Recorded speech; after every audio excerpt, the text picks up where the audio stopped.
What's up, guys? Eli here, back for a new video. Today we're gonna do another episode of I don't like saying episode, but like this is a TV show or something. But Tales from the Dollar Bin. It's an idea that I love, and this is only the second video I've done in the series. So I'm going to be changing the name now to Tales from the Bargain Bin. And the reason I did that is so I can include not only movies, but we're going to include music. And instead of having the $1 rule, because let's face it, it's hard to find decent metal for $1. So my new rule is it's just going to be cheap items. Because I think it's fun to pick stuff up for a couple of bucks and to see if it turns out to be good or not. It's almost a game for me. As you might remember, I started off with only doing DVDs because there is this media store near me where I can find horror movies for 99 cents, which is awesome. However, I can't do that with music, so I don't know quite yet the limitation I'm going to put on this, because I mean, bargain bin, what does that mean? $2, $5? But I will say, everything I got here was under $2, so I thought it'd be cool to change the rules, not only to give it a better name, but to change the rules so I can include music in there as well as horror movies. So anyways, it's 2 minutes of rambling. Let's get started. So yeah, all music today, and oddly enough, mostly black metal. So pretty cool. But we're going to start off with the only thing here that's not black metal, and that is this split from 2008 between two bands. One that I was very much familiar with. The other band I wasn't familiar with at all, and they are both very different bands. So we're talking about the Impaled by Metal split between Black Market Fetus and Impaler. Now, I bought this for the Impaler side because I really dig Impaler. They're a lot of fun. Black Market Fetus I've never heard of.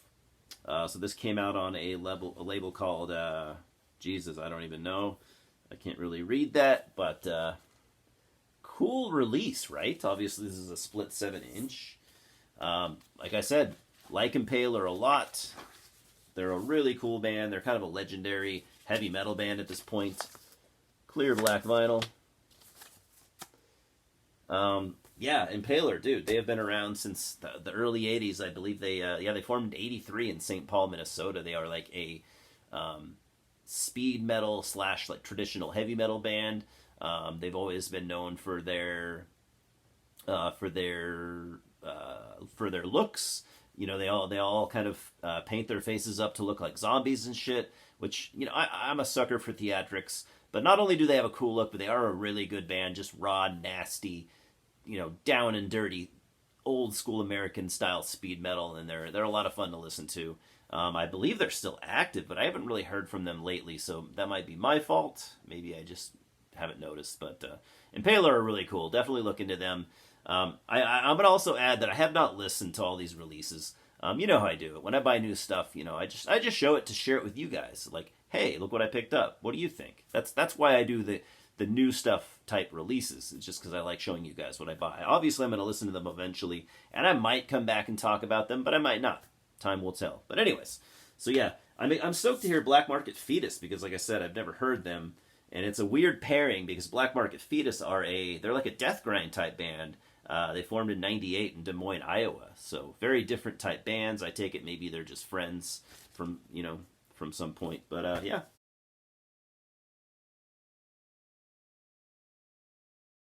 Moving on to the rest here. Like this is all black metal at this point. They're all CDs. So we're going to start off with this. I got all this stuff from the same seller, by the way. I got it from I bought it from Discogs. From Sit and Spin Records, which is a really, really good record store in Philadelphia. Rick from the Dreadful Minutes has actually been there many times. It's a good store.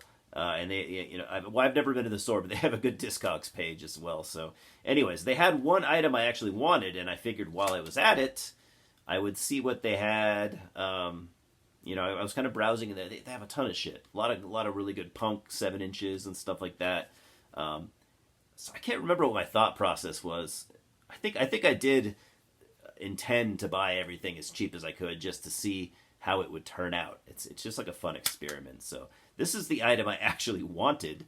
We're talking about a band called Blood black metal out of Denmark. They formed in 1994.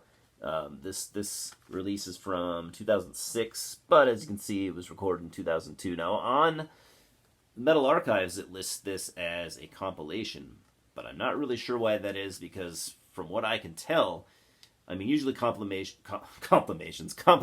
are like demos, demos and EPs all tacked on in the same CD. I don't see this to be any of that, so I don't know why this is considered a compilation, but whatever. I just consider it a standalone release. I've heard Blood Arv in the past, but I've never heard this album, and I really wanted to hear it because this album has an interesting story behind it. This is kind of a concept album, I guess you could say. This is about interactions between one of the band members and a woman that he knew, who was supposedly some sort of like an occultist or like a witch or something. And she ended up, long story short, she ended up taking her own life. And this album was basically inspired by letters that she had written, him, and interactions that they had over the years. So I thought that was really, really unique and cool idea for a black metal album, right? And like I said, I'd heard Blood Arv in the past, and I liked what I heard. This came out of Northern Silence Productions, by the way. So I don't know if any of you guys have heard Blood Arv. If you have you heard this particular album? Also, if you know why it's considered a compilation, let me know, because I'm really, really curious. I don't see how it qualifies as that, but it's all Metal Archives is also known for being wrong on a lot of on a lot of their info that they give us. So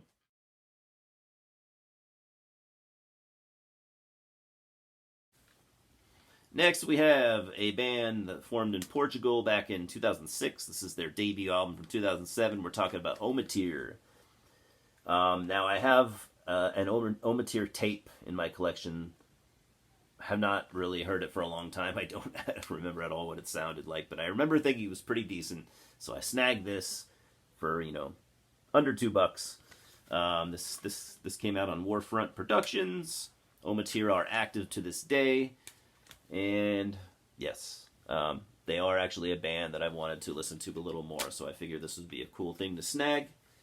Anyone heard Omatir ever? What do you think?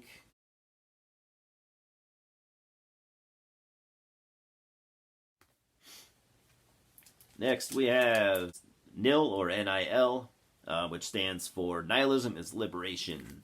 This is a 2004, this band formed in 2004. This is their first album in 2007. This came out on Regimental Records, so this is Neil Jameson, a.k.a. Imperial from Krieg, him and a guy named Jeff Marcheski, in which they both played in a band called March Into the Sea together, which was like I think a doom death band. So this is a black metal album. I haven't listened to it yet. I'm actually not a huge fan of anything really that Neil has done. I mean, to an extent, I like pretty much everything I've heard that he's done, but I'm not like a massive fan of any of it necessarily. I think Krieg definitely has some cool music from time to time, but I'm not a huge fan. I think I paid $1 for this. Thought the cover looks cool, and yeah, we'll see how it goes.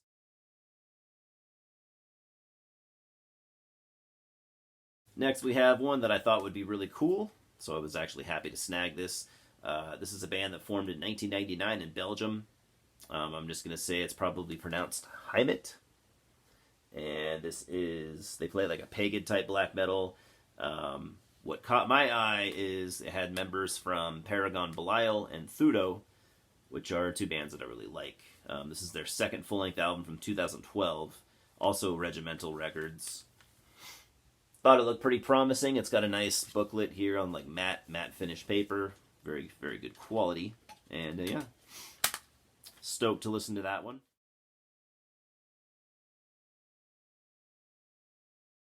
Next, we have a band formed in 2005 in Moscow, Russia. This is their second album from 2011. It is a solo project. I think he might have session members from time to time. So, Vestigial Existence, this is called. Russian black metal. So this is a This is a guy named Varwell.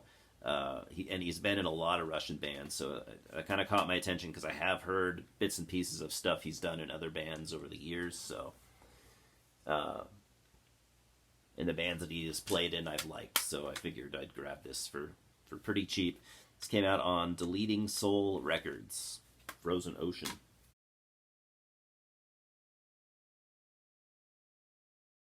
Then we have a band who I've liked this band for a good while now. Actually, I own two of their albums. Their last most their most recent two albums I have, but I have heard most of, if not all of their earlier stuff. So we're talking about Imperium Decadens.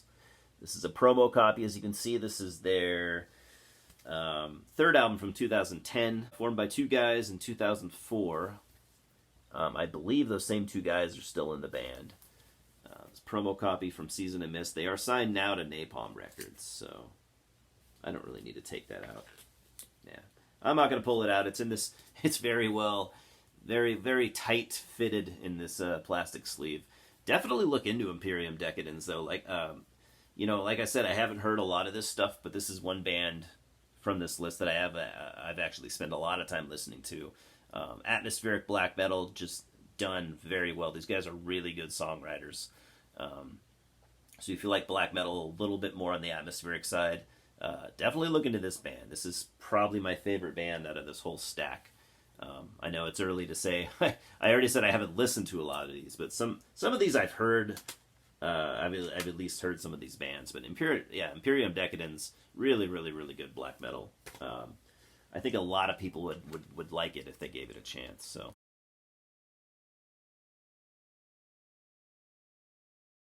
Last but not least, I probably would not have purchased this album if I had known it was a live album.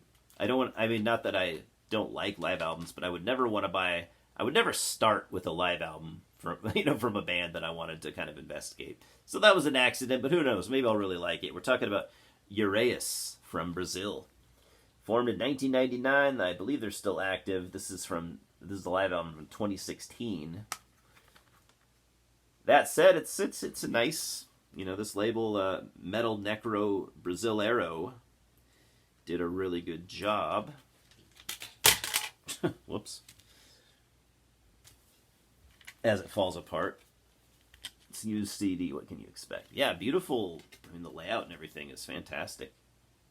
It's got, I love labels that, put this kind of work into their releases. It's got a glossy booklet that actually folds out into kind of a poster.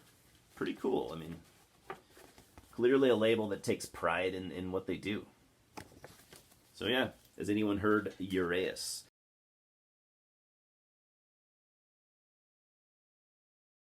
And that's it. That's all I have for now. Have you guys heard any of these bands? Have you heard Imperium Decadens? I'm sure a lot of you have heard Impaler if you've been into traditional metal especially if you're an old school guy or girl. That's all I got for now. Now I just need to take the time to listen to these and see if my $1 to $2 per release is justified. But anyways, I got plenty of more videos I'm working on. I think my next video is going to be the Q&A. Finally, I know I put up the video saying I was going to do a Q&A soon. I've been working on the answers. Taking me a while because some of them I had to really think, which is cool. So thank you guys for getting my brain kind of getting the gears going again. They're a little rusty. But yeah, Louis says hello. He's right there. And we'll talk soon, guys. Thanks for stopping by. Cheers.